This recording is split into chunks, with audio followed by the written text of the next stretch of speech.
Janganlah engkau hambur-hamburkan kebohongan. Orang yang benar jangan kau bunuh. Orang yang tidak bersalah jangan kau bunuh. Sebab aku Tuhan tidak akan pernah membenarkan orang-orang yang bersalah. Itu keinginan Tuhan. Anak-anak Tuhan pasti mendengarkan itu.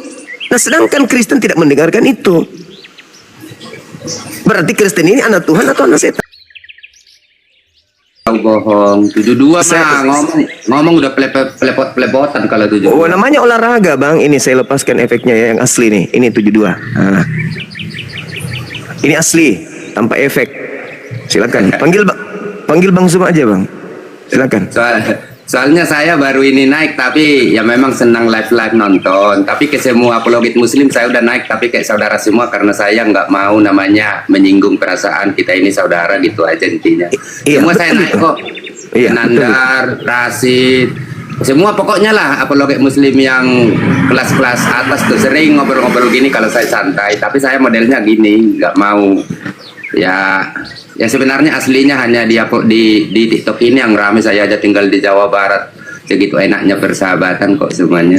Iya emang Bang, emang betul. Tapi kalau diskusi agama kan harus kita sajikan yang hak itu adalah hak, batil kan gitu. Ya sebelum masuk ngobrol ringan dulu. Tadi saya ada yang mau saya tanya gitu loh. Iya.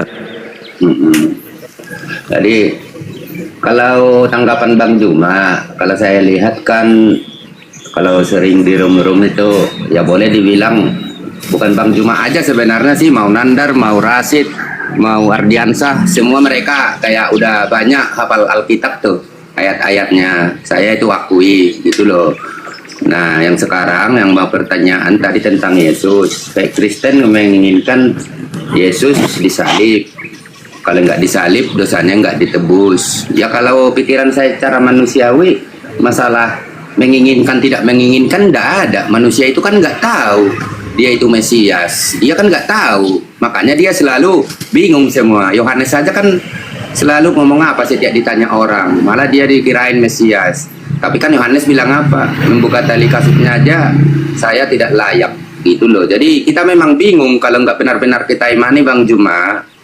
Ya itu pasti bingung. Manusia-manusia di zamannya juga kan, orang-orang Israel itu, Yahudi itu bingung itu siapa Yesus itu, kira-kira begitu, ditolak, diludahi. Kita harus jujur dalam berbicara kan gitu. Ya mungkin Bang Juma boleh dibilang ya separuh mengenai Alkitab isinya gitu loh, walaupun nggak di ayat mana, walaupun diucapkan nggak tepat semuanya, tapi ya boleh dibilang saya percaya apalagi muslim yang saya sebut tadi tuh. Soalnya baru ini saya naik ke Bang Juma ini juga karena saya lihat tadi naik susah banget naiklah ngobrol-ngobrol karena saya modelnya gitu. Tapi ke semua apologet muslim saya naik udah.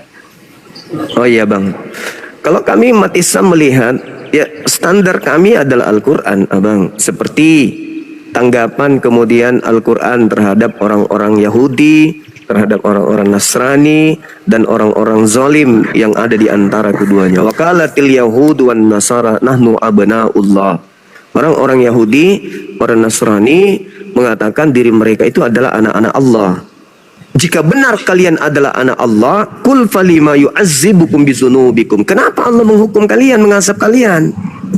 Kalau kalian anak Allah. Nah, ini yang dikatakan oleh Al-Quran.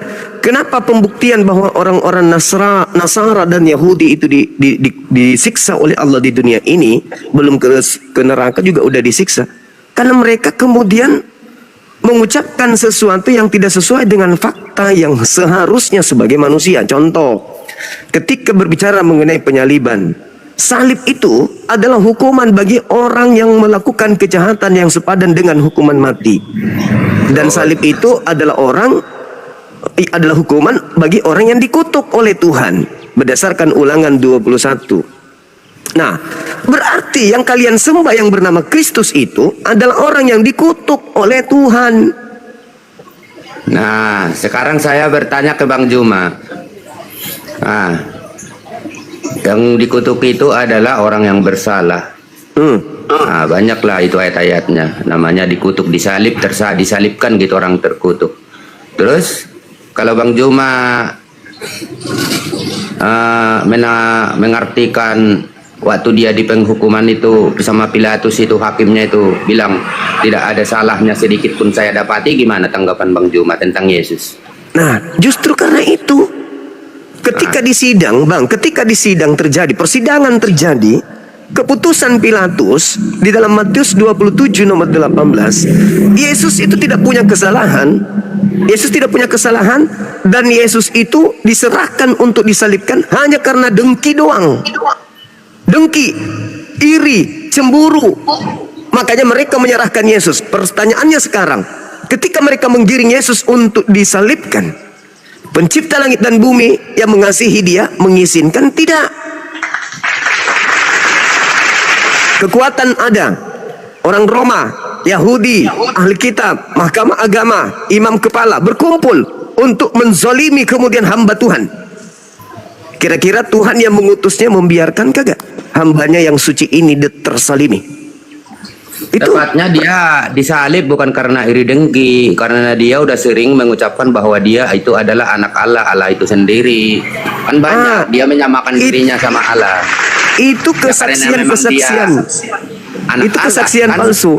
Itu kesaksian palsu, Bang. Karena istilah anak Elohim itu adalah sesuatu yang lumrah bagi Bani Israel. Israel disebut anak sulung. Anak sulungnya Elohim. Amsal 3:11 nomor 12. Orang-orang yang dikasihi Tuhan bisa disebut sebagai anak Tuhan. Orang-orang yang taat mendengarkan kitab Tanakh, menjalankan perintah Musa, itu disebut sebagai anak-anak Tuhan. Biasanya itu. Makanya di dalam Yohanes 10, Abang, ketika Yesus ingin dilempari batu karena dituduh kemudian melakukan penistaan terhadap Tuhan karena dia mengaku sebagai anak Tuhan, apa kata Yesus di data nomor 34 dengan 35, 36? Kenapa kamu ingin melempari aku batu, kata Yesus? Bukankah di dalam kitab Tauratmu dikatakan siapapun yang diserahi tugas untuk menyampaikan firman, maka dia adalah Allah. Kenapa kau ingin melempari aku batu? Ada-ada saja alasan-alasan kalian ini. Bukankah kalian juga disebut sebagai anak Allah? Karena kalian itu taat, karena kalian itu mengasihi Tuhan, kalian disebut anak Allah. Kenapa kau ingin melempari aku batu?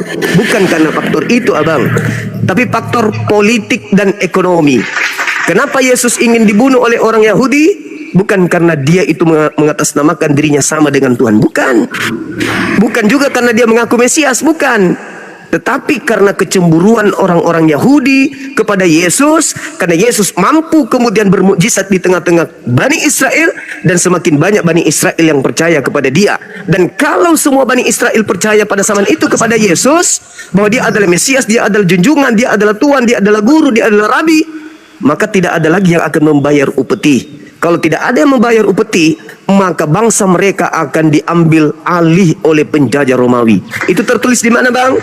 Yohanes 11 nomor 45 sampai nomor 57. Mereka sepakat membunuh Yesus karena mereka tidak ingin bangsanya dirampas oleh Romawi. Maka mereka sepakat membunuh. Bagaimana caranya mencelakakan orang ini? Maka dalam Matius 50:39 jelas dikatakan dalam Matius 56:59, mereka melakukan kesaksian-kesaksian, mereka melakukan tipu muslihat.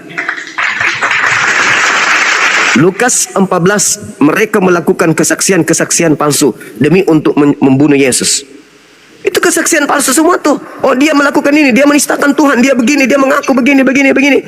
Itu kesaksian-kesaksian palsu yang dilakukan mereka supaya Yesus ini dibunuh. Kalau Yesus dibunuh, kata Kayapas imam besar waktu itu, Yesus ini harus mati demi untuk menyelamatkan bangsa Israel dari perampasan tempat sucinya dan bangsanya dari bangsa Romawi. Baca Yohanes 11 nomor 45 sampai nomor 57. Maka 53-nya mengatakan begini, ketika mereka sepakat membunuh Yesus, ketika sepakat kemudian mereka bernubuat untuk membunuh Yesus, di data nomor 57-nya, 54-nya, Yesus kemudian menyingkir ke sebuah padang gurun bernama Efraim. Di sana Yesus kemudian bersembunyi bersama dengan pengikutnya. Karena Yesus ingin dibunuh. Kenapa ingin dibunuh? Supaya tidak mempengaruhi orang-orang untuk tidak membayar pajak. Itu, Bang. Jadi bukan karena dosa, bukan karena Yesaya 53, bukan karena dosa waris, itu hanya bullshit buatan gereja belakangan. Jadi Anda boleh mendalami materi ini, Silakan Anda baca di dalam Yohanes 11 nomor 45 sampai nomor 57. Ternyata orang Yahudi ingin membunuh Yesus karena faktor ekonomi politik, bukan karena dosa waris. Kalau orang Yahudi ingin menebus dosa waris, Bang, sudah diajarkan mereka dari sejak nenek moyang mereka. Ada di Imamat 1 nomor 2. Katakanlah kepada orang Israel, apabila mereka hendak mempersembahkan kurban sebagai penebus dosa kepada Elohim, maka hendaklah mereka mempersembahkan hewan ternak, domba, kambing, sapi, lembu. Itu sudah masuk ke dalam paket mereka. Jadi orang Yahudi tidak bisa diajari mereka membunuh Yesus karena dosa waris. Gak ada itu. Itu karangan gereja demi untuk melancarkan ajaran Kristus palsu yang datang kepada Paulus. Makanya kalian mengaku sebagai anak-anak Tuhan. Yang disebut anak Tuhan adalah mereka yang mentaati Taurat, mereka yang menjalankan instruksi Taurat, mereka yang menghidupkan diri mereka dengan tuntunan Taurat. Itu anak Tuhan. Kalian justru menganggap Taurat itu kutuk, menganggap Taurat itu sampah, menganggap Taurat itu tidak ada kebenaran di dalamnya. Maka pertanyaannya, kalian ini anak Tuhan atau anak setan? Kalau berbicara hukum Taurat, emang nggak ada manusia yang mampu. Siapa bilang, Bang? Apa yang sulit di Taurat? Apa yang sulit? Apa? Ya satunya aja contoh, nggak tahu ada di Muslim enggak. Apa itu? Loh iya memang, saudara, hukum itu sudah diberlakukan di Indonesia. Sudah diberlakukan. Pencuri penjara, yang ini di penjara, yang ini di penjara. Itu sudah diberlakukan. Memang kayak begitu. Makanya Yesus mengatakan apa di dalam kitab Matius? Lebih baik engkau masuk ke dalam kerajaan surga dengan satu matamu daripada dengan dua matamu tapi kamu dilemparkan ke dalam neraka. Lebih baik, kata Yesus, lebih baik kamu mati, lebih baik kamu bangkit di kerajaan Tuhan dengan satu tanganmu daripada dua tanganmu tetapi dilemparkan ke dalam api neraka. Memang kayak begitu. Maka ketika ada perintah, Bang, ada aturan, barang siapa yang mengintip bom-bom lagi maka matanya akan dicungkil. Kira-kira masih ada nggak orang yang mau mengintip bom-bom Gak mau. Barang siapa yang berzina, nonotnya akan dipotong. Kira-kira masih ada nggak orang yang mau berzina? Nggak mau. Barang siapa yang menendang orang, saudaranya sendiri, maka kakinya akan dipotong. Masih ada nggak orang yang menendang orang? Nggak mau, nggak ada lagi. Siapa yang mau puntung tangannya, kakinya? Siapa yang mau buta matanya? Nggak ada yang mau. Itu aturan Tuhan, Bang. Tapi muncul kemudian Paulus, itu batal. Dengan batalnya hukum itu, maka orang sudah bisa ngintip bom-bom lagi karena sudah tak ada lagi hukum. Orang sudah bisa mencuri, orang sudah bisa begini bla bla bla bla karena sudah ada hukum. Siapa yang menginginkan menghilangkan hukum Tuhan? Tuhan atau iblis? Enggak, hukum Tuhan dulu yang tunggu dulu bang. Siapa yang menginginkan hukum-hukum Tuhan itu dihilangkan? Tuhan sendiri atau iblis? Enggak, masalah hukum Taurat kan itu kan berlaku. Iya. Pertanyaan saya, Bang. Ketika Adam diberi perintah oleh Tuhan, jangan kau makan buah ilmu pengetahuan ini, iblisnya datang mengatakan jangan makan atau makan, melawan Tuhan. Ya itu dia godaan itu, makanya melawan Tuhan. Ketika kemudian Yesus mengatakan di dalam Matius 5 nomor 19, barang siapa yang meniadakan setitik pun dari hukum Taurat meskipun yang paling terkecil dan mengajarkan kepada orang lain, maka dia akan menempati neraka. Itu kata Yesus. Pertanyaan saya, iblisnya mendukung Yesus atau iblisnya melawan Yesus? Jangan kau percaya Taurat, itu semua tidak berguna. Yang berguna itu adalah kasih. Kira-kira iblisnya di mana? Iblis memperkuat Taurat atau iblis menghapuskan Taurat?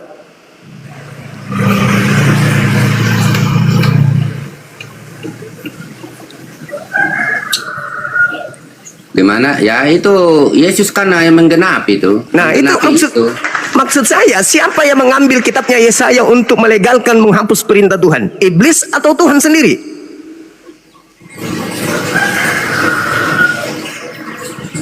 Makanya Yesus mengatakan iblislah yang menjadi bapakmu dan kamu mau melakukan keinginan-keinginan bapakmu. Apa keinginan iblis? Menghapuskan perintah-perintah Tuhan.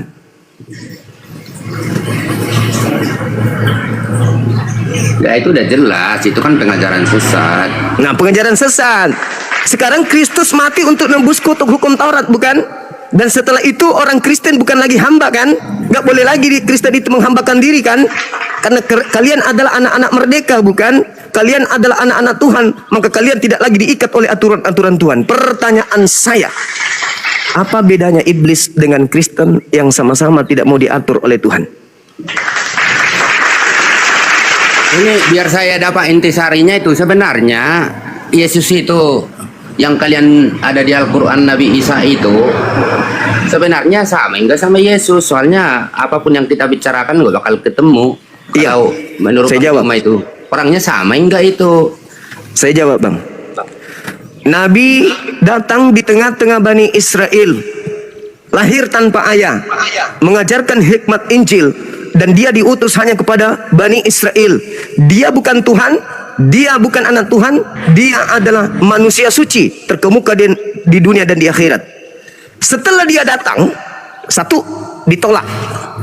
Bukan hanya ditolak saja, tetapi dibuat duplikasinya, dibuat kepalsunya, Yesus palsunya dibuat. Al-Quran datang menjelaskan kemudian bahwa Nabi Isa yang lahir tanpa ayah itu, Inni Abdullah atani al-kitab wa ja'alani nabiyan. Dia seorang nabi, dia hamba Allah, dia diberi ketetapan aturan-aturan firman yang dia harus sampaikan kepada Bani Israel. Yang timpang kemudian adalah, adakah Yesus mengajarkan dirinya adalah Tuhan yang nuzul inkarnasi menjadi manusia? Enggak ada. Berarti Yesus kalian itu Yesus palsu.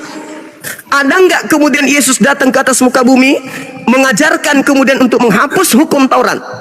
Enggak ada. Berarti yang kalian bunuh di atas salib bukan Yesus. Ada enggak Yesus mengajarkan kemudian menebus dosa dengan menggunakan Tuhan yang nusul jadi manusia dibunuh untuk menebus dosa-dosa manusia? Ada enggak? Enggak ada. Berarti yang kalian sembah, yang kalian anggap Yesus itu Yesus fiktif. Sekarang Al-Quran mengatakan wa ma qatalu wa ma salabu walakin syubbiha lahum. Yang mereka bunuh, yang mereka salib bukan Nabi Isa, tetapi orang yang diserupakan dengan Nabi Isa. Ada enggak Yesus berkata waspadalah kepada Yesus palsu?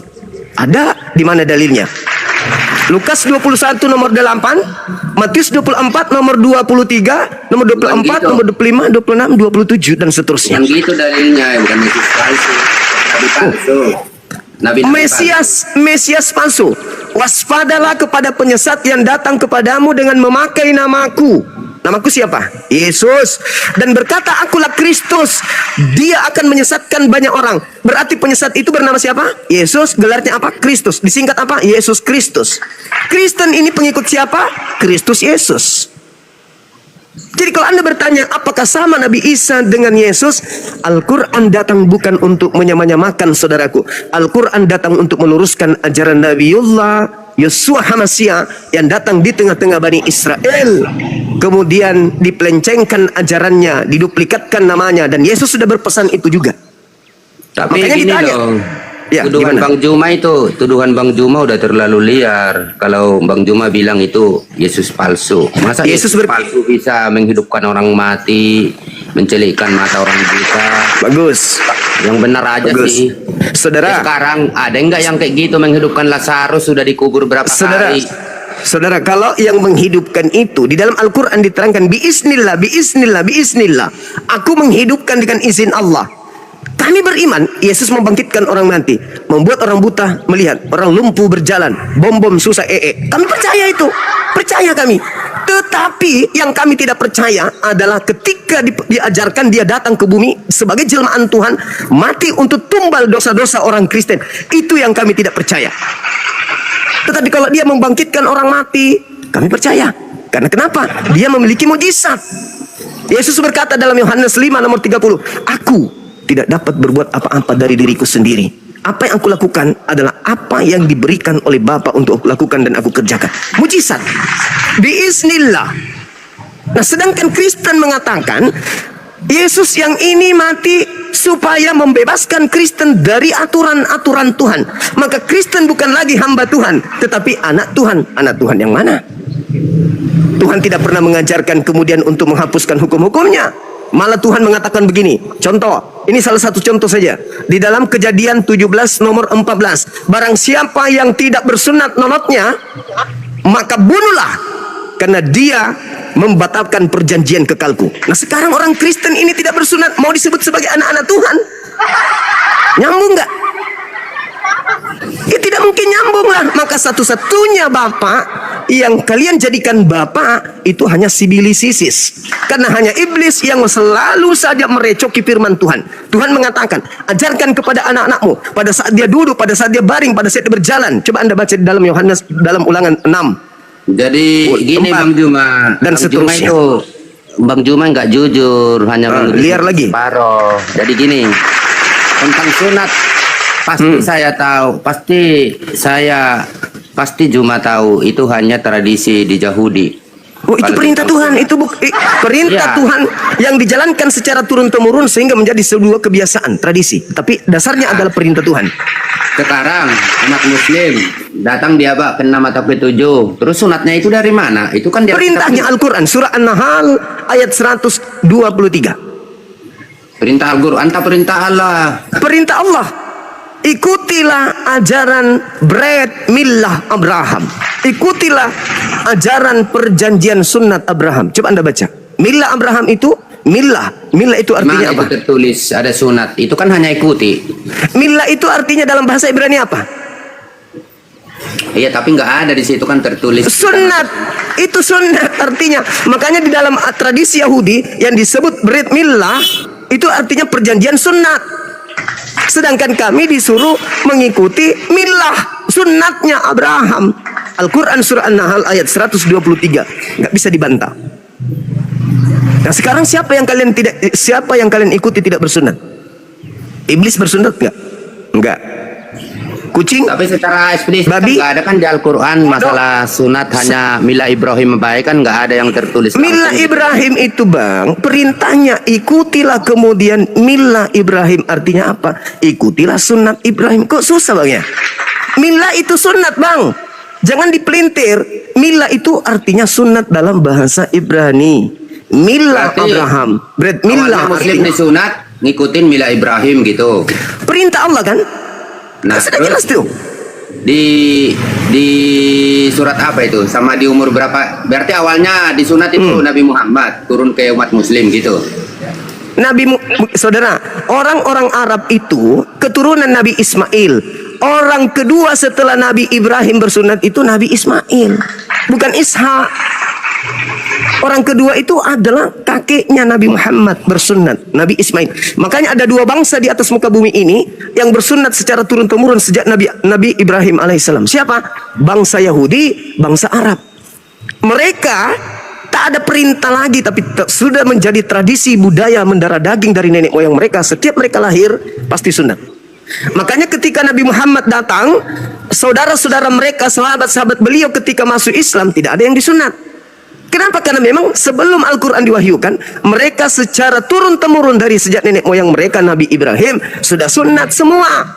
Berbeda dengan di Indonesia. Misalnya saudara Masmur, Mu'allaf, di usia sekarang 45 misalnya, saudara disunat baru sekarang. Kenapa? Karena tadinya Anda tidak mengikuti mila Abraham. Tapi kalau orang Arab bang, Islam dia atau Kristen dia tetap sunat dari kecil. Karena mereka adalah keturunan dari Nabi Ibrahim. Orang Arab, apapun agamanya, mereka sudah sunat dari kecil. Karena mereka adalah cucu-cucu Nabi Ibrahim alaihissalam. Begitu juga orang Yahudi. Kalau Nabi Muhammad di Al-Quran di umur berapa disunat? Ada kayak Nabi Muhammad sallallahu alaihi wasallam sama seperti Nabi Musa, sama seperti Nabi Daud. Tidak diceritakan usia berapa mereka bersunat. Tapi dari lisannya Nabi Muhammad sendiri berkata, salah satu kemuliaan yang Allah berikan kepadaku, aku lahir dalam keadaan bersunat. Maksudnya lahir dalam keadaan bersunat dari perut, dari rahim udah Iya, sunat. betul. Dari lahir beliau keluar. Mana dalilnya itu? Hadits bang, hadits Hadits, Rasulullah. Hadis kan bukan dari Allah kalau menurut Muslim, Al-Quran. Tapi Hadis dari kan mulut bikinan Rasulullah. Tapi dari mulut Rasulullah. Salah satu kemuliaan yang Allah berikan kepadaku, aku lahir dalam keadaan sunat. manusia. Di Nah, hadis sekarang- apa itu? Sekarang ada nggak Yesus mengaku dia sudah sunat? Ada nggak bang? Enggak, maksud saya di hadis mana? Maksudnya itu kan bukan Al-Quran, Saudara, tapi hadis. hadits itu ucapan Rasulullah yang tahu tentang kelamin orang itu adalah orang itu sendiri. Betul? Dia mengatakan aku dilahirkan dalam keadaan sunat. Diucapkan kepada siapa? Diucapkan kepada umatnya. Aku ini lahir dalam keadaan sunat. Ada nggak komplain dari istri-istrinya? Enggak dong, kamu belum sunat. Ada nggak? Nggak ada. Nah sekarang, ada nggak Yesus mengaku, aku lahir dalam keadaan sunat, atau ada nggak dia mengaku kalau dia sudah sunat?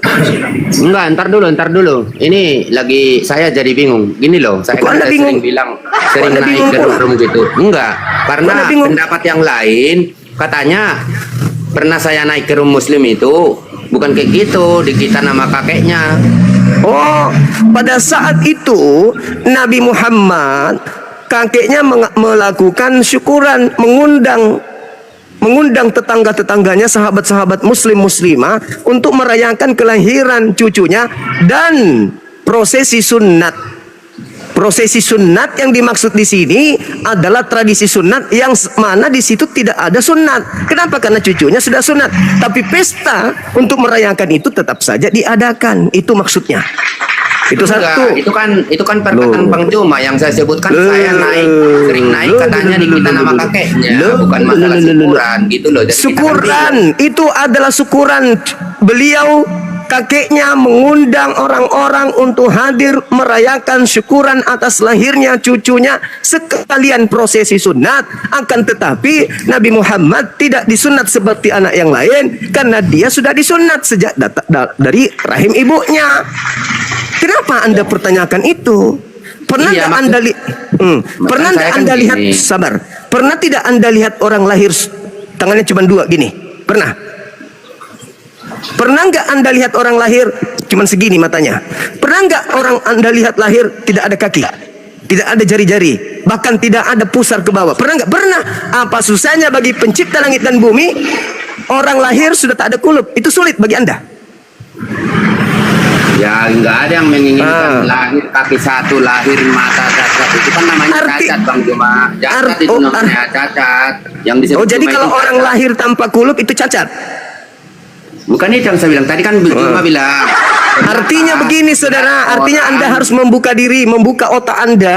Kalau Tadi kan tangan enggak dulu, aja, ntar dulu, ntar. kalau Tadi tangan kan Anda, bilang Anda yang Juma sebentar, bilang. Anda yang sebentar. Orang Kristen itu kalau bertanya Islam memang tajam. Bahasanya Bang Juma itu. Orang Islam itu kalau membahas Islam, orang Kristen itu kalau membahas Islam itu tajam sekali. Tapi giliran dibahas tentang agamanya, imani saja, imani saja, imani saja. Saya katakan kepada saudara, kalau Anda sudah mengatakan bahwa kakeknya melakukan sunat untuk cucunya, selesai kita. Berarti sunat. Anda sudah bilang kan? Kalau dia Kan ternyata saya bilang pernah naik ke room, beda sama yang dia dibilang katakan Bang apa? Juma. Dia katakan apa? Sudah sunat, disunat sama kakeknya. Sudah, berarti Nabi Muhammad sunat. Saya katakan itu Dihitan pesta. sama kakeknya. Dihitan Sementara oleh dari Bang kakeknya. Juma, Dihitan oleh dihitan kakeknya. dari rahim, Berarti dia kan gitu. berarti dia sunat. Berarti Iya, dia sunat. cuma kan itu maksud saya kan dua mantap pendapat. sekali.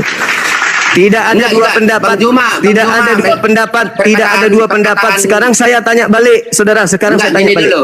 Saya tanya balik dulu. Saya Perkataan tanya yang balik dibilang dulu, disunat kakeknya saudaraku. itu Saya tidak enggak ada peduli. dalilnya, Saya gimana? tidak peduli. Saya tidak peduli. Sekarang saya mau tanya sama saudara. Apakah Yesus bersunat? Jawab. Bentar dulu. Ini Nggak kan bisa. untung saya. Kalau Anda tidak bisa menjawab, saya turunkan. Ya kalau masalah diturunkan tidak apa-apa. Saya kan orangnya penurut. Sudah saya bilang dari awal. Iya penurut. Makanya Anda jadi Kristen karena penurut. Kalau Anda Ya, harus tidak penurut penurut, lah. tidak mungkin. Ingat bang. Jadi gini, Seekor rumusnya gini. anjing itu, Kalau kita jadi anjing itu bang, penurut, siapapun jadi kita yang bisa kasih mengatur anjing orang. itu, dengar, siapapun yang kasih anjing itu tulang, setan sekalipun pasti dia turut. Namanya mental anjing. Dan ternyata Anda juga adalah mental asu. Maaf Pak Masmur, Anda tidak bisa ditanya. Saya sudah bertanya tentang Anda sudah memberikan jawaban bahwa Anda melihat di koma lain diceritakan kakeknya Nabi Muhammad menyunat Nabi Muhammad. Ya udah selesai, berarti sunat. Berarti sunat. Saya cuma ingin bertanya, apakah Yesus sunat? Sederhana loh itu. Sederhana. Oke? Nah, kita naikkan lagi. Mudah-mudahan tidak mental anjing kayak Bapak tadi. Karena dia penurut.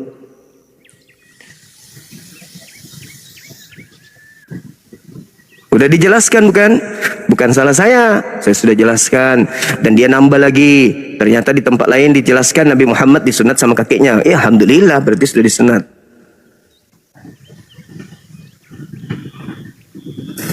Kita mau tanya, adakah Yesus mengaku sudah disunat? Mana pengakuannya? Ternyata tidak ada. Yang memberitakan kalau dia sudah sunat Lukas. Bagaimana cara Lukas mengetahui kalau Yesus sudah sunat? Nah, itu yang mau saya pertanyakan. Kristen memang begitu teman-teman. Kalau dia bertanya tentang Islam itu, wah kencang kali sampai ke akar-akar yang paling dalam. Tapi kalau giliran dia, di dalam kitab saudara tertulis Kristen itu bukan lagi hamba. Dipleset nanti tuh, loncat kemana-mana. Bantah dalil sendiri. Nah itulah Kristen. Kita cari yang non-Muslim lagi. Tapi yang sedikit agak berakal. Jangan kayak tadi ya. Ini kan di dalam dalam ulangan kitabnya orang Yahudi ya. Ulangan 27 nomor 26. Terkutuklah dia yang tidak menjalankan hukum Taurat dengan perbuatan. Jadi orang yang tidak menjalankan Taurat dengan perbuatan itu adalah orang yang terkutuk. Iblis bekerja kemudian. Iblis menginginkan manusia anak Adam itu terkutuk. Maka iblis datang mempengaruhi manusia untuk tidak menjalankan hukum Taurat agar manusia itu terkutuk. Saya ingin tahu dari saudara Elhia ini.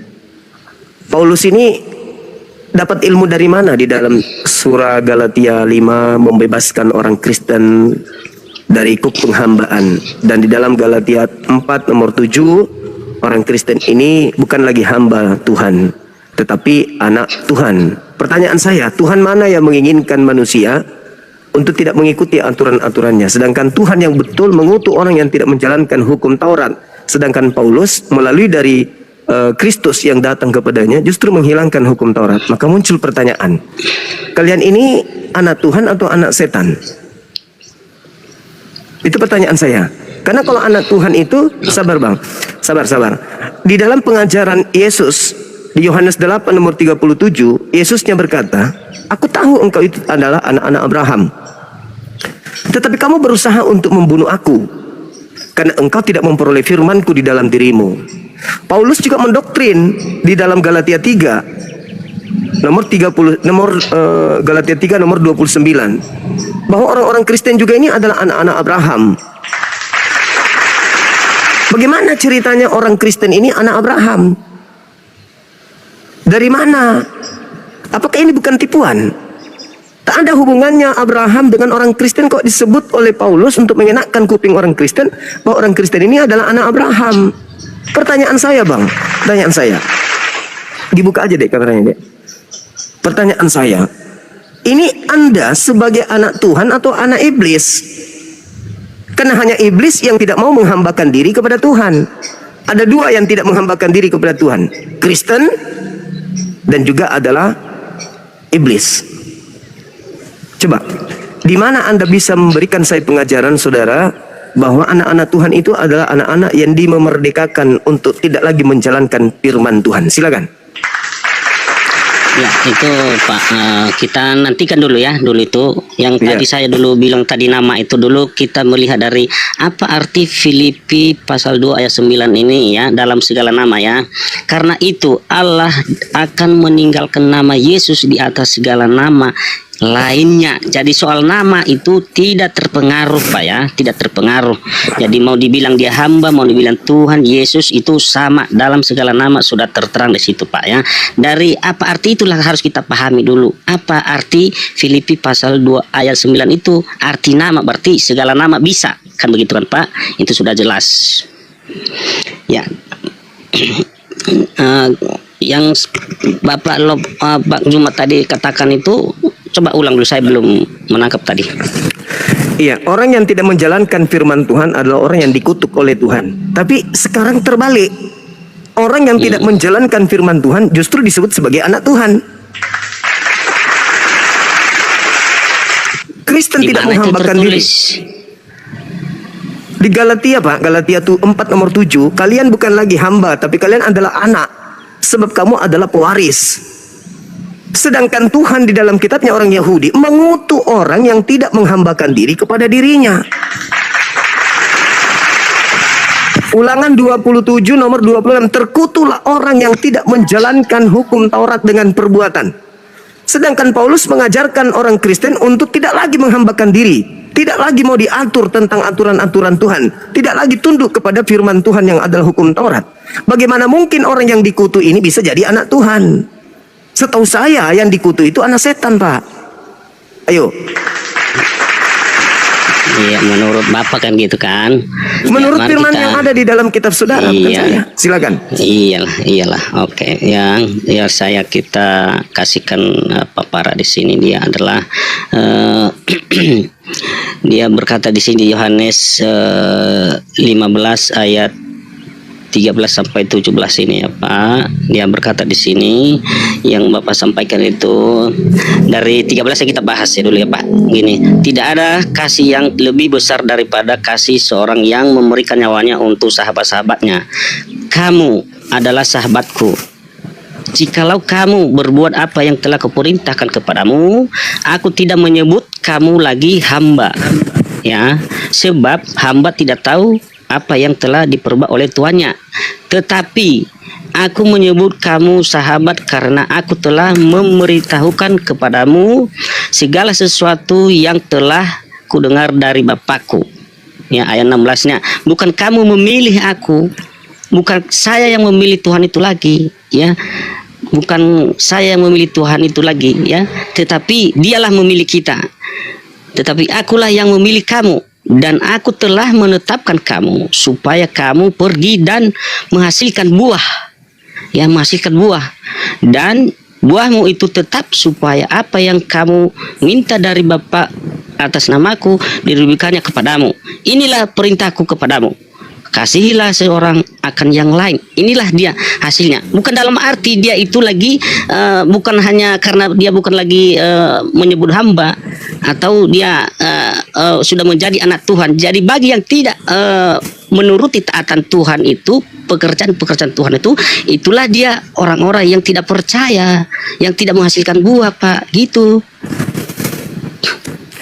Oke, Pak, kalau berbicara tentang ajaran Yesus, endingnya itu Yesus mengajarkan apapun, tetap saja Yesus mengajarkan murid-muridnya itu untuk kasih kepada Tuhan.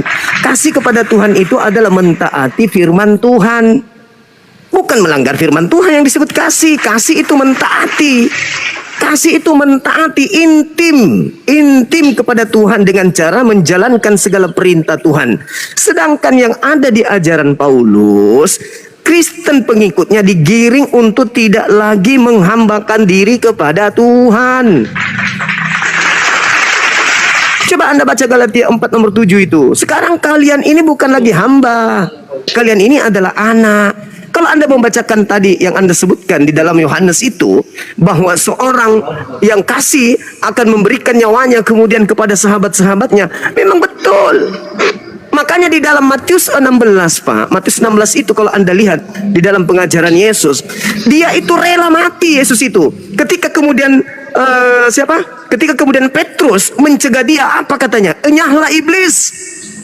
Engkau hanya memikirkan apa yang dipikirkan oleh manusia. Engkau tidak memikirkan apa yang dipikirkan oleh Tuhan. Aku rela mati demi pengikutku. Itu kata Yesus. Tetapi serela-relanya Yesus kemudian mati untuk pengikutnya, yang mengutusnya itu tidak rela Yesus mati di tangan orang-orang kafir, Pak. Yesus bukan pengecut. Yesus seorang pemberani yang gagah perkasa. Dia datang melawan dan bahkan menyerahkan nyawanya untuk pengikut-pengikutnya. Tetapi ketika dia terancam untuk dibunuh, Tuhan yang mengutusnya menyelamatkan dirinya. Makanya Yesus mengatakan di dalam Matius 16, Anda baca di sana di nomor 24, enyahlah di data nomor 23, enyahlah engkau iblis, karena engkau hanya memikirkan apa yang dipikirkan oleh manusia. Engkau tidak memikirkan apa yang dipikirkan Tuhan. Apa yang dipikirkan Tuhan? Aku tidak akan meninggalkan orang yang aku kasihi. Aku akan menggantikan pengkhianat. Aku akan menjadikan orang benar selamat. Aku akan mengasihi dan tidak akan pernah membiarkan dia seorang diri. Jadi Yesus itu berani. Kenapa? Backingannya dia pencipta langit dan bumi. Jangan Anda mengatakan dia menyerahkan nyawanya betul-betul seperti yang Anda inginkan. Bukan begitu, Pak. Sekarang Sudah tahu ada gitu ya kan. apanya? Maksudnya apa, Pak? Udah Sekarang tahu yang itu bahwasanya dia itu adalah apa? bersama-sama kekuatannya, keilahian yang berada di situ kan, gitulah jelas, udah jelas. Anda salah. Mungkin Inilah kalau Anda. bukan dia, mungkin jadi Inilah siapalah Anda, yang inilah. manusia menjalani seperti itu, Pak? Inilah Anda, Yang di- Anda. Hmm. Anda menggabungkan Iya. dua Kristus. Kristus yang Anda sembah memang mati untuk Anda, tapi anak Maria tidak mati. Dia adalah Kristus yang tidak mati. Sehingga dengan adanya Kristus yang mengaku-ngaku Yesus, Anda bukan lagi menghambakan diri kepada Tuhan, tetapi Anda menghambakan diri kepada hantu. Itu fakta. Jadi- Sekarang saya tanya nih. Sekarang saya tanya. Kita untuk buktikan itu sesederhananya. Siapa yang mengajarkan kalian untuk meninggalkan hukum Taurat? Tuhan atau hantu? Itu aja dulu. Udah, gini dulu Pak ya, jangan dulu sampai ke situ dulu. Ini dulu. Oh, itu dulu, itu Tadi dulu. bilang manusia, tadi bilang Itu dulu manusia dong. ya kan. Karena ini apa? tadi bilang Karena manusia. hanya iblis yang membantah firman Tuhan, Pak.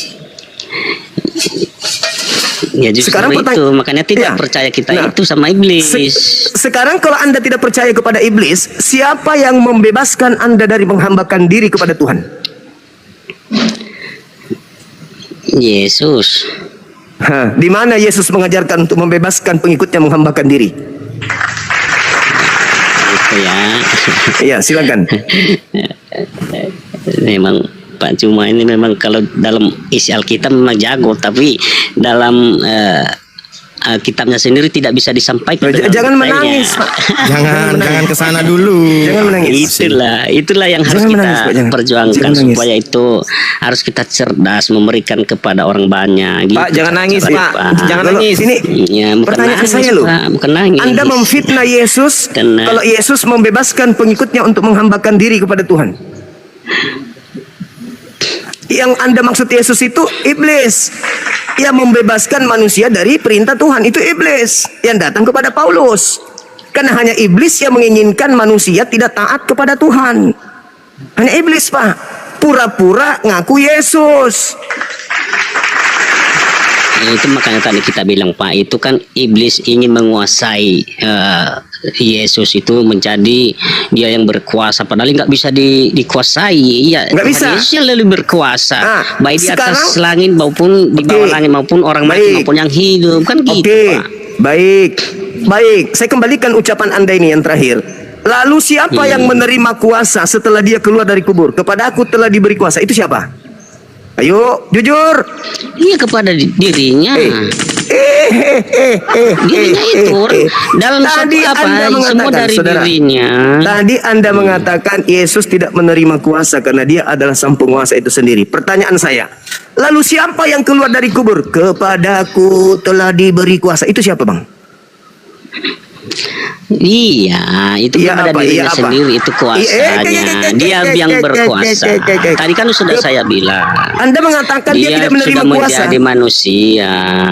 Anda mengatakan dia tidak melahirkan menerima menjadi kuasa. manusia. Anda mengatakan dia tidak Iya. menerima kuasa. Sekarang kok tiba-tiba Iya, dia Pak. menerima kuasa? Siapa ini? Siapa manusia yang keluar dari kubur menerima kuasa ini? Udah satunya semua di situ Pak. Kalau memang nggak percaya itu terserah itu. Bukan masalah Kita terserah, bukan- ini edukasi. Itu. Ini edukasi. Berarti, tapi Pak, kadang kesimpulannya, saudara, kesimpulannya, kalau ternyata yang keluar dari kubur ini bukan Yesus dan Anda percaya kepada dia, berarti inilah yang Yesus sampaikan di dalam Yohanes 12 nomor 30, bahwasanya iblis telah dilemparkan keluar. Keluar dari mana? Keluar dari kubur. Berarti yang keluar dari kubur mengaku kepada aku telah diberi kuasa itu bukan Yesus ada Maria, tapi Yesus lain. ada satu pertanyaan dulu sama Pak Juma, saya tanya dulu ya. Itu Iya, silakan. mungkin karena tentang Yesus tidak dipercayakan begitu kan, bahwa Oh, dia bukan. adalah Allah. Saya percaya Itulah kan. Yesus itu adalah utusan Tuhan. Sedangkan Utusan, Yesus oke. yang mengaku Tuhan itu, yang ingin menyamai Tuhan itu adalah Yesus Oke. Anda yang keluar dari kubur. Beda. Oke. Yesus kita beda, Bang. Yesus kita beda. Oke. Yesus kami adalah Iya. anak Maria, sedangkan Anda, Yesus Anda itu adalah Kristus yang mengajarkan kalian jangan menghamba diri lagi kepada Tuhan. Itulah Iya. Yesus kita beda. Iya. Oke, yang saya pertanyakan di sini Pak, kenapa itu Yesus bisa dipercaya oleh Kristen? Karena Yesus sudah Kenapa? menubuatkan. Dengar bang, dengar. Anda bertanya, saya jawab. Yesus di Iya. dalam pengajaran kitab saudara mengatakan, waspadalah kepada penyesat yang datang kepadamu, membawa namaku, berkata akulah Kristus, akan menyesatkan banyak orang, melakukan banyak mujizat, sekiranya mungkin. Baca nomor 24-nya dari Matius 24. Jangankan Kristen hari ini yang memang gemar kemudian maksiat, murid-murid pilihan saja kata Yesus bakal disesatkan. Matius 24 nomor 24. Sekiranya mungkin si Kristus palsu ini juga akan menyesatkan orang-orang pilihan. Siapa orang pilihan? Baca Yohanes 6 nomor 70. Orang-orang pilihan itu adalah murid-murid Yesus, Bani Israel. Kalau Bani Israel murid Yesus aja bisa disesatkan, apalagi ente yang memang sudah gemar kepada kemaksiatan. Betul Pak? Oke dah. Itu kan berarti menurut Bapak ya seperti itu pertanyaan. Tentunya kita pagi nih, kalau memang itu Kristen salah, kenapa orang banyak memilih Tuhan Yesus itu? Saudara, Yesus menubuatkan waspadalah kepada penyesat. Ini nasihat Yesus kepada muridnya yang Bani Israel. Waspadalah kepada penyesat yang datang kepadamu dengan memakai namaku dan berkata akulah Kristus.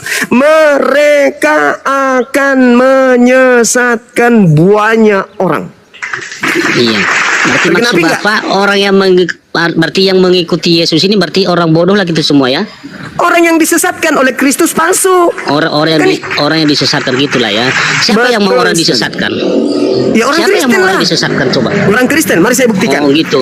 Jadi Saya buktikan, enggak, saya gini, buktikan. dengar dulu Pak. Oke, Dengar silakan. dulu. Kenapa Silakan. orang menduku disesatkan? Kan gitu. Kenapa orang mau disesatkan kalau memang itu salah?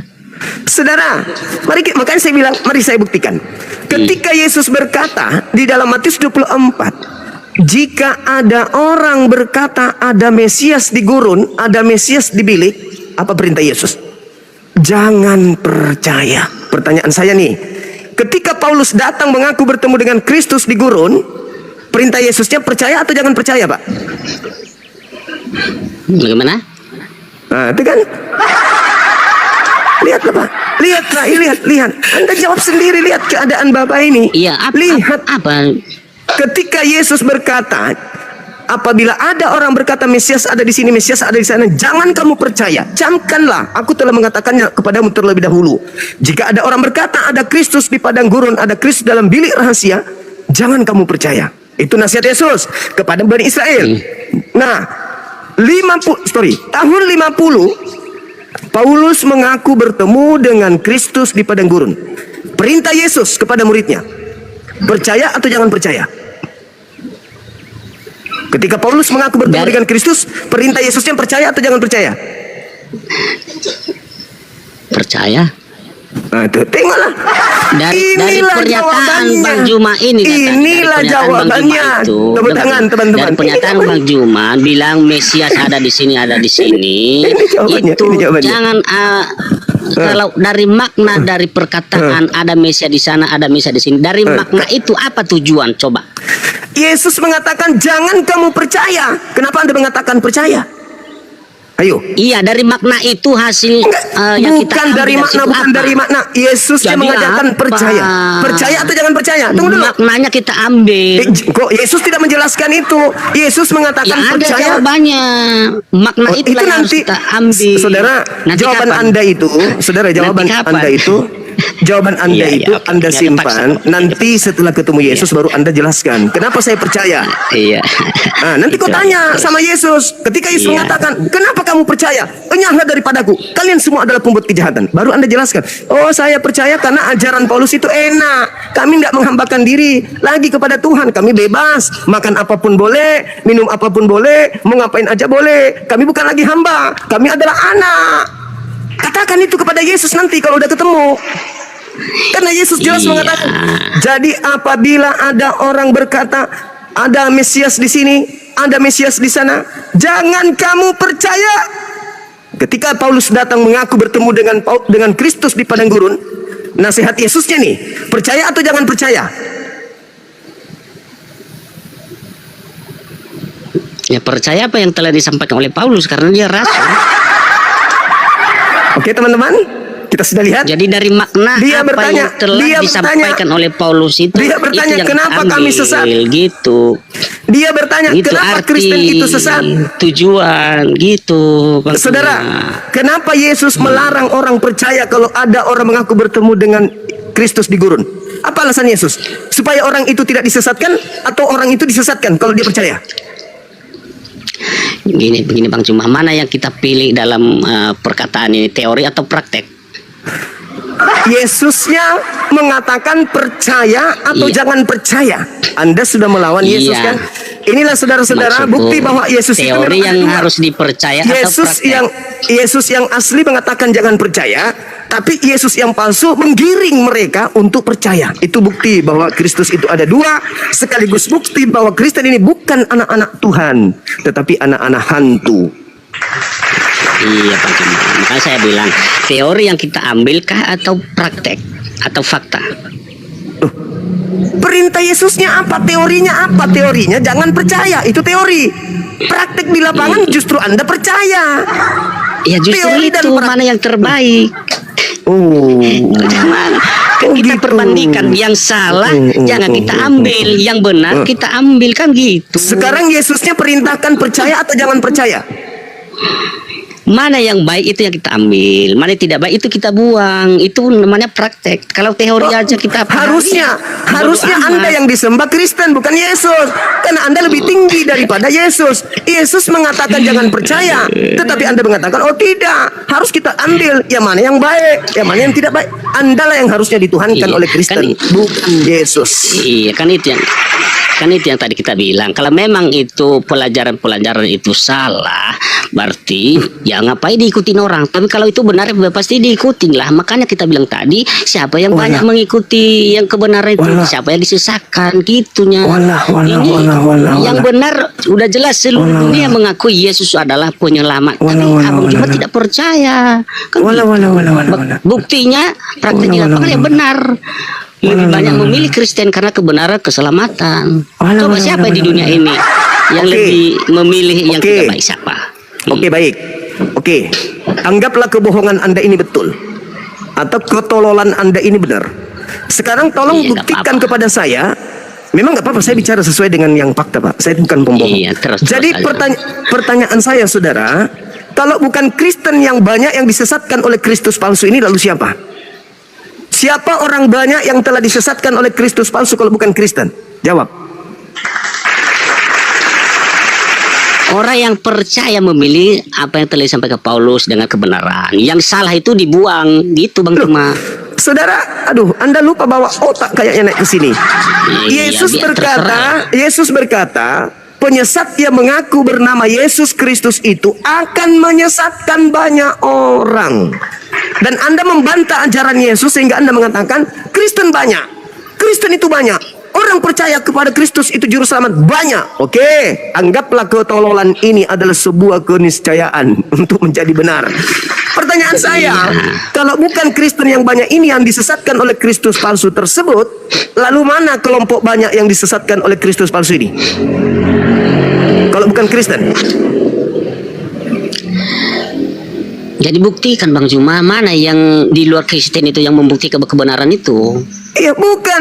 Pengikut Kristus palsu yang banyak selain Kristen itu Iya. siapa? Ya pengikut yang baik itu yang mana? Coba tunjukkan Bang Cuma. Bukan masalah di luar ini, Kristen. kita sudah tinggalkan level itu. Sekarang kita mengakui, sepakat untuk menjadi tolol sementara ini. Oke lah, bukan Kristen yang sesat. Kalau begitu, siapa orang sesat sebagai pengikut Kristus yang diusir oleh Yesus? Enyahlah daripadaku, kalian semua adalah pembuat kejahatan. Mereka berkata, bukankah kami bernubuat, mengusir setan, bermujizat pakai namamu? Kata Yesus, pergi, enyahlah daripadaku, kalian semua adalah pembuat kejahatan. Itu siapa itu, Pak? Kalau bukan Kristen itu siapa? Antikristus, orang-orang antikristus. Antikristus mengusir setan pakai nama Yesus gitu. Ya iyalah, orang nama Yesus yang lebih termewah, maka dipakai sama mereka. Nah, itu orang-orang yang tidak percaya kepada Yesus, itulah orang-orang yang iblis. Yang memakai nama Yesus Mana mengusir Bang setan. Cuma?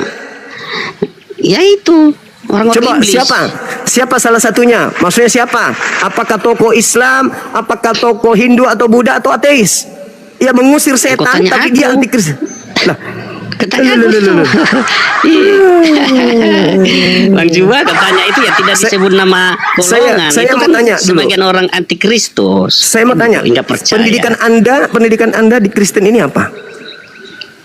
Ya kok sama Anda seorang guru pendeta? pribadi Bang Juma. Enggak, saya mau tanya dulu. Bukan pendeta. Saya bukan Lalu pendeta. apa? Bukan pendeta. Saya orang biasa. Orang biasa. Iya, iya. Iya. Oke. Ya, jadi ini teman kita hanya orang biasa, dia bukan seorang pendeta dan sangat jelas sekali Anda nampak membantah ajaran Yesus dan perintah Yesus. Ketika Yesus mengatakan jangan percaya, Anda malah mengatakan percaya. Sekarang muncul pertanyaan, Anda ini anak Tuhan atau anak setan? Karena Anda Anak Tuhan membantah dong. anak Tuhan. Iyalah, Anak Tuhan. Oke, anak Tuhan. Anak Tuhan itu sudah pasti Tuhan kan? Bukan dalam arti saya menjadi Tuhan. Tadi mengikuti kebenaran. Lalu apa? Mengikuti Apa artinya? kebenaran apa yang telah disampaikan oleh Tuhan Yesus. Yesus Keselamatan mengajarkan di dalam jangan kehidupan. percaya. Yesus mengajarkan jangan percaya. Ketika ada orang mengaku bertemu Mesias di gurun, Anda Iya, mengatakan orang- Anda mengikuti. Anda mengikuti. Orang yang Ah. tidak dipercaya itu orang-orang yang menyesatkan ya kita jangan percaya kepada mereka. Kita kan harus mengetahui dengan apa yang saudara, disampaikan. Yang benar atau saudara. tidak ya jangan kita ikuti gitu. Saudara, coba, boleh nggak pakai ini dulu sebentar aja, boleh nggak? Yesus berkata kalau ada orang mengaku ada Mesias di gurun, percaya atau jangan percaya kata Yesus. Iya, yang saya bilang sama Bang Juma, orang-orang yang dikatakan itu Yesus, orang yang tidak percaya kepada Kristus, orang yang selalu apa melakukan sih? hal-hal yang buruk, makanya dibilang sih? jangan dengar Kenapa? apa kata-kata yang telah disampaikan itu. Loh, berarti Gitu ketika cara Paulus, caranya. Jadi kita ketika Paulus- membandingkan perkataan itu, ketika kita mau Paulus- perbandingkan. Ketika Paulus mengaku bertemu dengan Kristus, pesan Yesus percaya atau jangan percaya?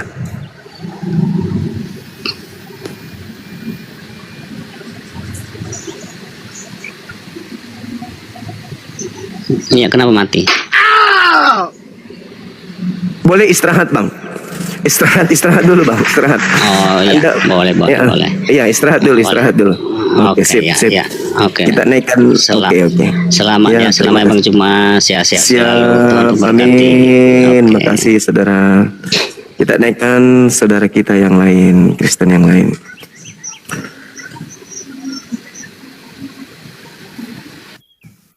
Bang Zuma, Siap. ternyata bukan 2, Yesus ada 3. Banyak Dinda, mereka ini semua banyak. Mesias. Mereka ini Mesias semua. Mati Iya Dinda, coba dibuka di dalam 1 Yohanes 2 nomor 20, 1 Yohanes 2 nomor 27. Mereka semua ini adalah Mesias. Mereka itu siapa, Bunda? Kristen ini Mesias, orang yang diurapi. Baca 1 Yohanes 2 nomor 20. 1 Yohanes 2:20 saya bacakan ya. 1 Yohanes 2:20. Oke. Iya, Tetapi silakan. kamu telah beroleh pengurapan dari Yang Kudus, dan dengan demikian kamu semua mengetahuinya. Dia sudah diurapi? Sudah, Ya, berarti mereka adalah Mesias. Mati mak, banyak kali.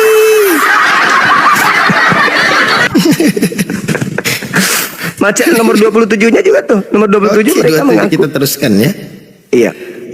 Oke. Sebab di dalam diri kamu tetap ada pengurapan yang telah kamu terima daripadanya, nyahur besar.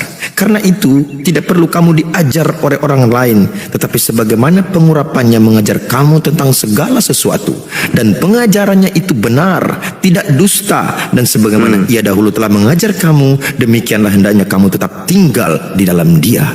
Nah, berarti mereka ini tidak perlu lagi kan? Karena mereka ini adalah Kristus. Nah, di mana dikatakan kemudian mereka ini adalah Kristus? Kristen ini adalah Kristus.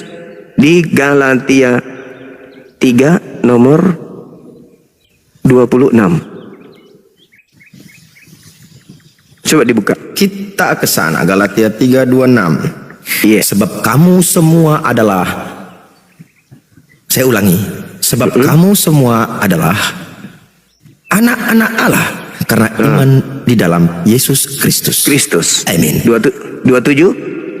Karena kamu semua yang dibaptis dalam Kristus telah mengenakan Kristus. Endo itu telah memakai Kristus. Mereka ini Kristus. Mereka Kristus Yang diurapi. yang diurapi. Mereka yang sudah dibaptis dalam nama Kristus, mereka ini telah memakai Kristus, memakai pakaian Kristus. Dalam bahasa Yunani endau, artinya memakai pakaian Kristus. Sekarang gini Dinda, kalau seorang polisi menggunakan seragam polisi, dalamnya juga polisi, asli kan? Ya. Kalau bukan polisi menggunakan seragam polisi, luarnya saja memakai pakaian polisi, asli nggak? Dia masuk kantor polisi juga tapi di penjara. Tetap dia kerja di polisi, di kantor polisi, cuman beda staf, ruangan beda gitu. Dia di dalam bilik rahasia Temeong. Dalam bilik rahasia. Yang mengaku-ngaku. Ya. Dinda Dito, assalamualaikum. Makanya mereka itu bukan lagi hamba. Yesus kan anak Tuhan, betul? Yesus Kristus anak Tuhan, betul? Mereka juga ikut-ikutan jadi anak Tuhan karena mereka juga adalah orang yang diurapi. Iya. Buktinya mereka bisa mengetahui isi hati Yesus. Coba aja tadi kata temanku, dia itu pendeta yang barusan. Kan perintahnya jangan percaya. Dia dengan mudahnya, tak ada rintangan, tak ada beban, membantah kemudian dengan mengatakan percaya, padahal Yesus mengatakan jangan percaya. Kenapa bisa demikian? Karena mereka merasa juga sebagai anak. Bukan cuma Yesus doang, dia juga anak dong. Jadi dia juga punya hak untuk berbicara karena mereka mengatakan Roh Kudus ada dalam diri mereka. Yesus mengaku dirinya dalam ada Roh Kudus kan? Ya. Mereka nggak mau ketinggalan, mereka juga punya Roh Kudus. Yesus mengaku anak Tuhan katanya kan? Mereka juga anak Tuhan. Yesus itu dari keturunan Abraham kan? Mereka juga mengaku keturunan Abraham. Mereka ini, iya, mereka Yesus ini ahli waris di atas tahta kerajaan. Mereka juga ahli waris. Itu Adinda. Jadi ya memang bagaimana mereka ini anak-anak Tuhan ini ya. Tapi Gurunda, bagaimana dengan dalil Al-Quran? Disebutkan dalam surah At-Taubah ayat 31. Iya. Ittakhadhu ahbarahum wa ruhbanahum arbaban min dunillah wal masih ibnu Maryam wa ma umiru illa liya'budu ilahan wahid la ilaha illa huwa subhanahu amma yusyrikun. Masya Allah. Mereka menjadikan orang-orang alimnya dan rahib-rahib mereka sebagai Tuhan selain Allah. Dan juga mereka mempertuhankan Al-Masih putra Maryam. Padahal mereka hanya disuruh menyembah Tuhan yang Esa. Tidak ada Tuhan yang berhak disembah, diibadahi selain Dia. Maha suci Allah dari apa yang mereka persekutukan. Nah, itu sinkron dengan yang diterangkan khotbah Petrus di mana? Di dalam Kisah Rasul 2 nomor 14 36. 36. Ya. Coba ya, Kisah Para Rasul 2 36. Wah, ini pelajaran Injil gratis ini, Ten. Ayo rapat. Ayo merapat. Jadi seluruh kaum Israel harus tahu dengan pasti bahwa Elohim telah membuat Yesus yang kamu salibkan itu menjadi Tuhan dan Kristus.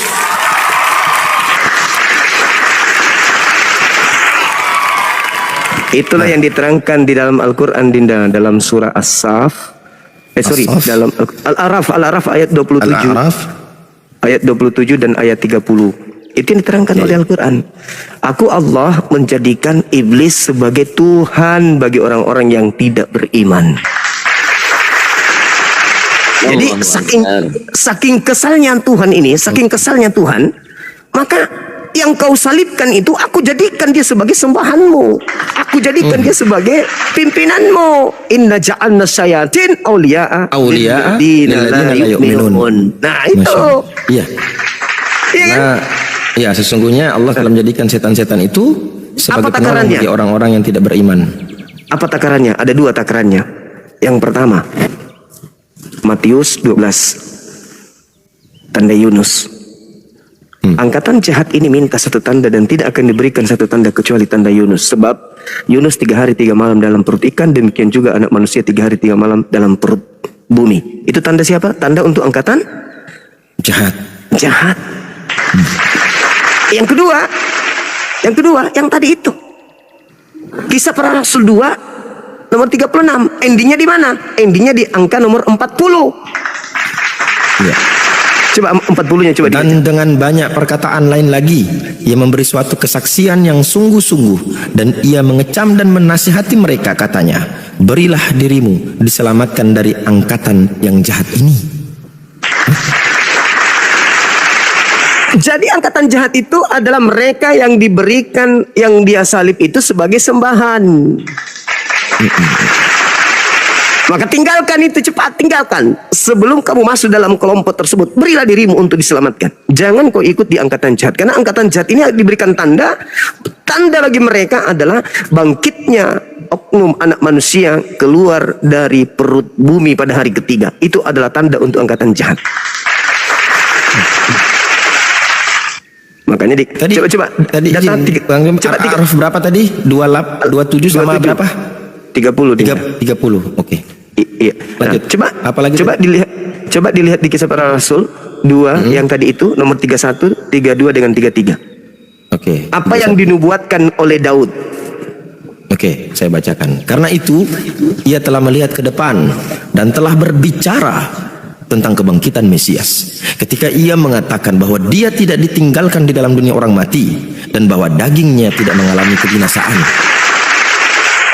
Yesus inilah yang dibangkitkan Elohim, dan tentang hal itu kami semua adalah saksi. Dan sesudah ia ditinggikan oleh tangan kanan Elohim dan menerima Roh Kudus yang dijanjikan itu, maka dicurahkannya apa yang kamu lihat dan dengar di sini. Terus baca Sebab bukan Daud yang naik ke sorga, malahan Daud sendiri berkata, Tuhan telah berfirman kepada Tuanku, duduklah di sebelah kananku sampai kubuat musuh-musuhmu menjadi tumpuan kakimu. Jadi terus seluruh kaum Israel harus tahu dengan pasti bahwa Elohim telah membuat Yesus yang kamu salibkan itu menjadi Tuhan dan Kristus. Daud bernubuat tentang Mesias. Mesias tidak mengalami kematian, jasadnya tidak mengalami kebinasaan. Betul? Betul. Dan Mesias ini tidak ditinggalkan di kubur. Betul? Betul. Betul. Tetapi dia diangkat oleh tangan kanan Elohim ke langit. Betul. Sedangkan sudah ada satu oknum yang disalib oleh mereka. Maka yang disalib ini dijadikan menjadi Tuhan dan Kristus bagi penyalib-penyalibnya. Ya, dan mereka semua menjadi saksi. Ya, murid-murid Yesus menjadi saksi tentang itu. Iya. Makanya ketika ada datang salam alaihim, mereka kaget dan mengira melihat hantu. Karena itu cerita yang berbeda. Sedangkan Kristus anak Maria itu di dalam Lukas 2:11 sudah Kristus dari sejak lahir. Sedangkan yang disalib ini disalib dulu baru dijadikan sebagai Kristus bagi mereka. Berarti ada 2 Kristus. Ya, Kristus. Ya. Ya, Assalamualaikum warahmatullahi wabarakatuh. Waalaikumsalam warahmatullahi wabarakatuh. Ahlan wa sahlan. Alhamdulillah ana bi khair. Ahlan wa sahlan. Syukran. Bang Da, ini saya membawa salah satu calon mu'alaf. Ini di bawah sudah ada namanya Mas Jarjit. Beliau ready, KTP sudah di saya sudah share ke Akhi Ardiansa dan juga Bang Handi. Kalau berkenan bisa, saya bukan moderator ini, saya nggak bisa angkat. Jadi atas nama Mas Jarjit akunnya. Kirim permintaan aja dia. Sudah Bang, Kang Dito dia udah kirim permintaan naik. Sudah, informasinya sudah. Oh, sudah. Saya coba telepon lagi. Sudah.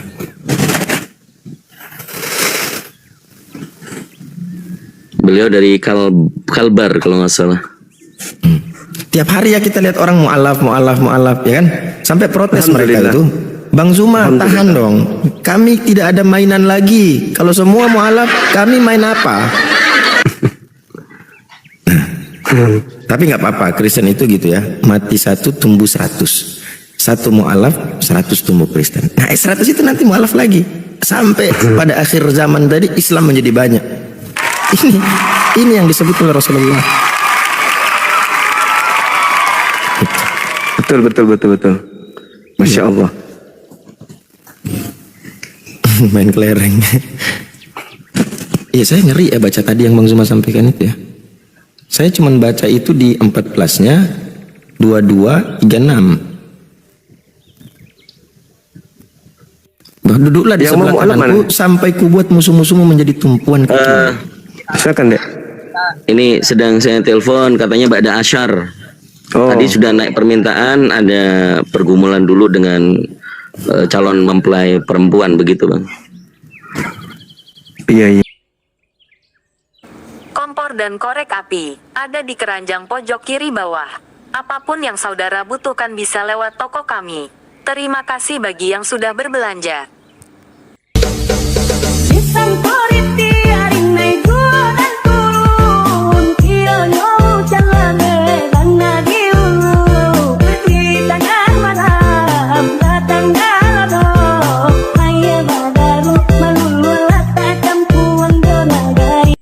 Terima kasih saudaraku telah menonton video ini dan terima kasih pula atas subscribe dan dukungannya. Semoga kita selalu sehat dan dalam lindungan yang maha kuasa. Bagi saudaraku yang mau belanja, sudi kiranya saudara belanja lewat channel Mata-Mata. Apabila saudara belanja, saudara bisa klik keranjang yang terdapat pada pojok kiri bawah. Kami menawarkan barang untuk berbagai keperluan. Ada handphone berbagai merek dan aksesorisnya, tongsis, gimbal, tripod, holder, headset, mic untuk HP maupun untuk amplifier.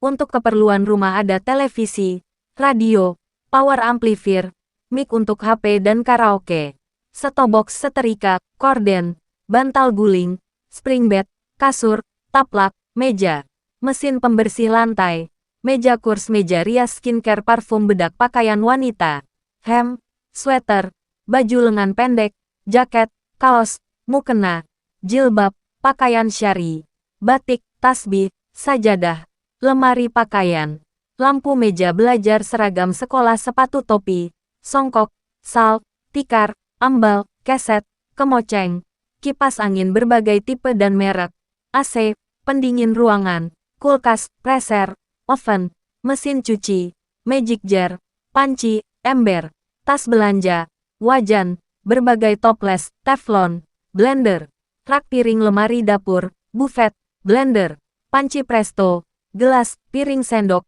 teko, berbagai cetakan kue, bumbu-bumbu dapur, berbagai obat herbal, berbagai sabun, sepeda, sepeda listrik, kereta bayi, pakaian bayi, mainan anak-anak, mobil-mobilan, drone, kunci-kunci untuk perbengkelan, gergaji, senso, gergaji mesin, circle, mesin serut, ketam gurinda, amplas, apar, mesin las, laser, sepatu, payung, jas hujan, alat-alat listrik, mobil remote, amplifier, aktualizer, korek api, alat-alat pertanian, traktor, mesin semprot, alkon, pompa air, diesel, selang, mulsa, plastik bening, mesin ketinting, mesin spatbot, cano, speaker, speaker aktif, bibit-bibit pertanian, padi, bawang, bayam, sawi, kubis, kacang, koro cipir, labu, kemangi, kedelai, cabe, singkong, rumput, semangka, melon, blewah, timun, singkong, nangka, sawo, durian, kelengkeng, markisah, sirsat, cempedak, buah naga, mangga, per, anggur, jeruk, alpukat, apel, jambu, pisang, kedondong, belimbing, arak, ceri, delima, berbagai bibit bunga dan tanaman hias, mawar, anggrek, bunga kertas, melati, kantil, kenanga, kambuja, lili, berbagai ikan hias, hewan kurban, kambing, sapi, ayam kelinci, ayam hias, ikan lele, patin, gabus, jila, emas, mujair, sibel, pompa air, pisau, kabel listrik, sarung, sandal, alat-alat perbengkelan motor, spare part, berbagai alat dan mesin, jam dinding, jam tangan, alat-alat pertukangan, kunci-kunci berbagai tipe dan model, obat herbal, tanaman herbal, tapi, ikat pinggang, pisau dapur, alat-alat industri, studio musik, bahan pokok, pakaian, kostum, badut, mainan anak, keperluan bayi, pakaian tidur, dan lain-lain. Terima kasih, semoga saudara dimudahkan rezekinya. Jangan lupa untuk subscribe dan berbelanja di channel Mata-Mata.